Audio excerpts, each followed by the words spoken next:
Jeff Long, happy to have you in our interview session today. You are the 2013 Athletic Director of the Year. How does that sound coming off the tongue? Well, you know, it's always special to be recognized by your peers. So, you know, I sat many years at our national conventions and watched athletic directors that I respected receive the reward. So, you know, it's special for me on a professional level and personal level to receive this recognition. And, you know, it is something that means a lot to me. You know, interviews like this is a perfect way for our viewers to get to know you on a more personal level. I wondered if you could take us into a day of the life of being the Arkansas Athletic Director. You come to work, your office is at the stadium. You're the director of a beloved football team. The expectations, the satisfactions, tell us what it's like. Well, you know what? First of all, it's thrilling, and it's an honor to be the athletic director, and many people have heard me say that many times before. But you know, not unlike you or anybody else who goes to work, you know, there are days where you are exhilarated and excited, and there are days you know you're going to be facing challenges, and so there's a pit in your stomach. But you know what? I wouldn't trade this line of work, as I would call it, for any other. One of the important jobs that you do as athletic director: hire head football coaches, head basketball coaches, head coaches for all of your programs. With the hiring of Bret Bielema, after all of this turmoil that the program has been through, what stability has he brought to the program thus far?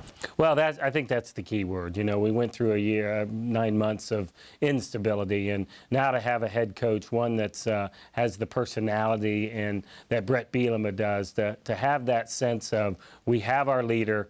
Our student athletes are rallying behind that leader, and for that matter, our fans and you know, our university are rallying behind a leader that's going to be here and build our program. What do you think about his interaction on social media? The man likes to tweet. You like to tweet. He likes to tweet. I think he likes to tweet. I think it'll slow down in season, but you know, he takes a little bit different tack than me. I certainly like the way that he you know, he speaks his mind.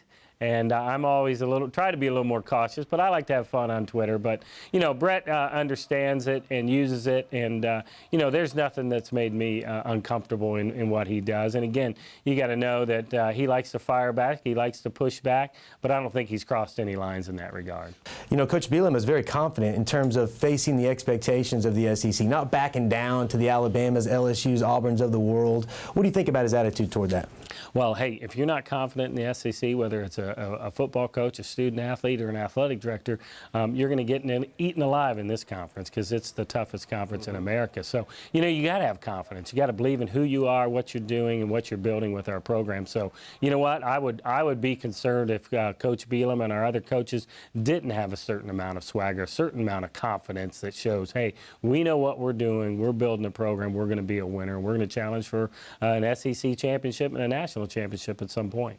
You know, when you look over the menagerie of sports that you have and you see names in terms of head coaches like Bielema, Anderson, Van Horn, Bucknam, and then you got the brand new tennis coach, the things that gymnastics have done, softball, golf. I mean, you look across the landscape, you must be feeling pretty good about the leadership of your programs. I do. You know, you mentioned the Bielemas and the Van Horns and the Andersons, and you throw in the List and the Cook and the McMakins and the Shauna S. Taylor, and you know what? And Mike Larrabee, and so we've got an unbelievable group of coaches here. So, you know what, it's the best group of coaches. And don't let me forget Lance Harder and Chris Bucknam, right? Because, you know, we have an outstanding group of coaches. And, again, we're on the verge on success like we've never seen before here. Hey, with so much growth, with so many positive things going on right now in the program, what's maybe a blanket message to send to the fans right now about the future as you forecast the future of the Razorback program? We have a strong athletic program. You know, we're never going to be the biggest. We're not going to have the biggest stadium. We're not going to have the most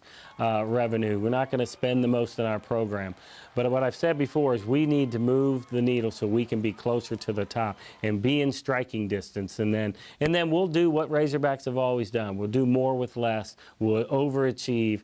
And, you know, we are a little bit of an underdog, and I embrace that. And, you know, I think the rest of our coaches do. But you know what? We're very close. And that's the message I hope our fans understand, is that they've got a fine athletic program. They've got one that's focused on the right thing, and that's the student athlete in our program.